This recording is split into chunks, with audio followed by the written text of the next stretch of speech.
Bonjour, bonsoir à tous et bienvenue à ce point culture sur la réalité augmentée.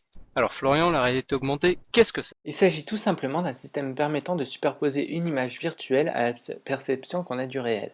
Il doit cependant respecter trois règles: combiner le réel et le virtuel, interagir en temps réel et être enregistré en trois dimensions, selon la définition de Ronald Azuma définie en 1997. Cependant, il ne faut pas confondre réalité augmentée et virtualité augmentée, car cette dernière part d'un environnement purement virtuel.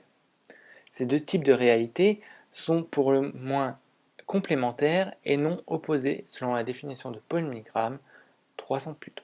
La réalité augmentée est interdisciplinaire. Ses applications sont alors multiples et touchent de plus en plus de domaines, et c'est ce que nous allons voir maintenant. Tout à fait. Alors tout d'abord, on peut parler du domaine médical. Dans ce domaine, deux utilisations de l'ARA peuvent être distinguées. D'un côté, on a la technologie qui va nous permettre de faciliter les soins, et de l'autre, elle les rend possibles. En effet, certaines opérations difficiles peuvent voir leur risque extrêmement diminué grâce à une modélisation 3D. Bon, en ce moment, la technologie permet que de valoriser l'imagerie médicale. Du coup, on superpose les images des organes, des IRM ou des scanners au corps du patient. Et pour un peu plus de sens, cette nouvelle technologie a été aussi exploitée dans le domaine militaire, notamment avec l'application la plus connue qui est le HUD, pour Head-Up Display. Il permet d'intégrer des informations nécessaires au pilotage ou à la navigation sur la vitre de l'habitacle d'un avion ou directement sur la visière d'un casque. Vous verrez à la fin de cette vidéo que cette technologie pourrait être mise à disposition du grand public sur par exemple les pare-brises d'une voiture. L'affichage d'informations pourrait être aussi utilisé pour les soldats pour avoir à disposition des informations tactiques comme une carte, des points importants sur des buts, etc. Bon, il n'y a pas que le militaire et le médical, il y a aussi dans le domaine industriel que la réalité augmentée est importante. Elle permet d'insérer des objets virtuels dans des décors réels filmés pour voir les interactions avec le paysage. Cette technologie peut aussi servir lors de la maintenance de machines. Bah oui, avec la réalité augmentée, on peut voir à travers les murs et du coup à l'intérieur d'un système et trouver une panne sans le démonter. Et pour un peu plus d'argent, cette nouvelle technologie a été utilisée dans le domaine commercial, avec les pubs. Les commerçants ont compris directement l'intérêt à intégrer la réalité augmentée sur leurs produits, avec des QR codes par exemple. Il est aussi possible d'intégrer en temps réel de la pub lors d'événements à des endroits où normalement il serait impossible de la mettre. Après, il y a aussi l'essayage en ligne. Par exemple, grâce à la réalité augmentée, il est possible d'intégrer un canapé virtuel dans son salon ou d'essayer une paire de lunettes. Ensuite, je pense que c'est le plus connu et celui qu'on imagine le mieux avec la réalité augmentée, puisque tout le monde peut avoir ça sur son smartphone, la navigation GPS. Et oui, on peut tout à fait intégrer une flèche pour vous montrer la voie sur votre smartphone en reconnaissant les buildings, etc. Très proche de la navigation, il y a aussi des applications permettant de visiter une ville. Par exemple, une application Android qui permet de visualiser Orléans il y a 200 ans de cela.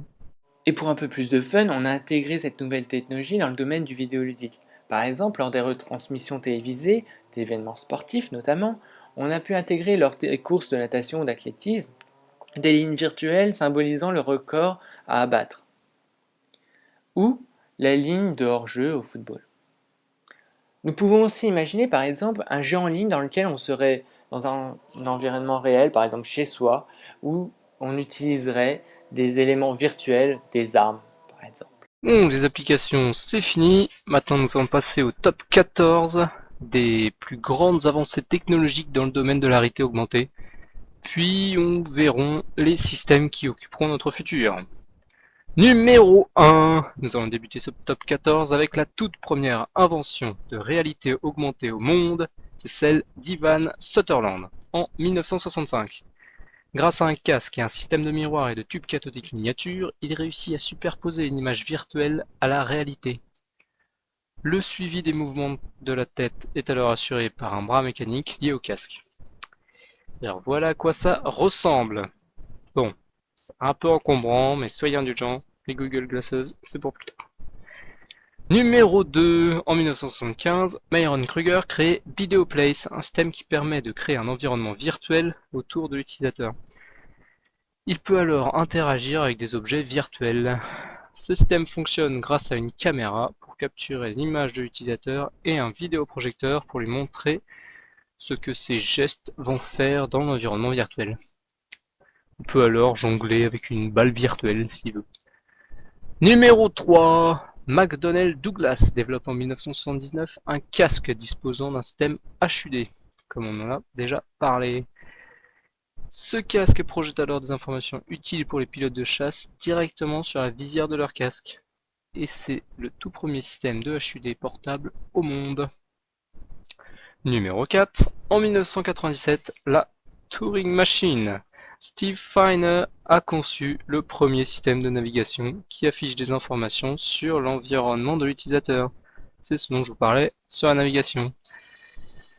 Ces informations sont alors directement intégrées à la vue réelle via des lunettes. Pour cela, le système dispose d'un GPS et d'un accès Internet par ondes radio. Avec ce numéro 5, un pas très important a été franchi pour la réalité augmentée. En effet, en 1996, l'introduction par Jun Rekimoto des marqueurs 2D va permettre la visualisation d'objets virtuels avec 6 degrés de liberté.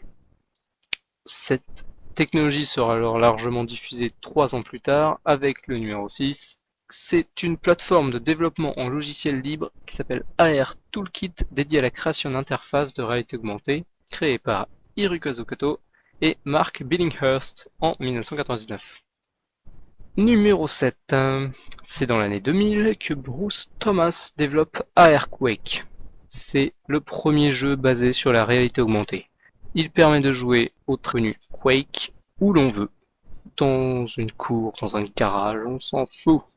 Ce système fonctionne grâce à la combinaison de caméras, de capteurs et d'un GPS pour étudier et modéliser l'environnement dans lequel se trouve le joueur. Bon, le passé, c'est le passé. Ce qui nous intéresse maintenant, c'est le présent et le futur. Nous allons parler du lancement du Wikitude Drive apparu en 2008. C'est un système de navigation en réalité augmentée pour smartphone ou Android basé sur la bibliothèque open source dont nous avons parlé un peu plus tôt, le AR Toolkit. Cette application est alors la première application nomade utilisant la réalité augmentée et disponible pour le grand public. Numéro 9, nous sommes en 2009 avec le jeu R. Vous l'aurez compris, c'est un jeu de zombies. Le principe est de filmer à l'aide de votre smartphone une carte, et une ville en 3D apparaît sur votre écran. Le jeu va consister à éliminer les zombies de différentes façons. Et maintenant, numéro 10, je sais que vous l'attendiez tous, l'invention que nous connaissons et que nous attendons tous, les Google Glasses. Ceci nous permet de prendre des photos, d'accéder à tous les services Google. Google Drive, l'agenda, les images, les recherches. Bref, c'est un smartphone sous forme de lunettes qui intègre des images à votre vision, mais avec lesquelles on ne peut pas téléphoner. Numéro 11, nous entrons dans le domaine de la réalité augmentée future avec des lentilles 3D. Grâce à ces lentilles, il sera dorénavant possible d'obtenir des informations en temps réel, en regardant simplement un objet. Numéro 12, c'est le projet SeedSense qui va nous intéresser. Dans plusieurs films, tels que Iron Man ou Minority Report, on nous montre des écrans dématérialisés et manipulables en toute simplicité. C'est ce qui va nous intéresser dans ce projet. Un écran obtenu par l'intermédiaire d'un rétroprojecteur manipulable avec nos doigts sur lesquels on sera apposé des marqueurs de couleur. Numéro 13, on en avait parlé un peu plus tôt, c'est les pare-brises qui utilisent la réalité augmentée. Ceci est une application du HUD pour le grand public, applicable donc sur les pare-brises de voiture ou sur les cases de moto. On peut tout aussi imaginer une utilisation sur les fenêtres d'une pièce. Et pour finir ce top, on parlera des ondes cérébrales couplées à la réalité augmentée. Une fois qu'on aura maîtrisé ces ondes, on pourra manipuler la réalité augmentée juste avec notre pensée. Imaginez, nous pourrions devenir même des Jedi. Non, soyons plus sérieux. Imaginez plutôt un architecte. Juste en regardant un espace vide, on pourra voir son imagination se matérialiser.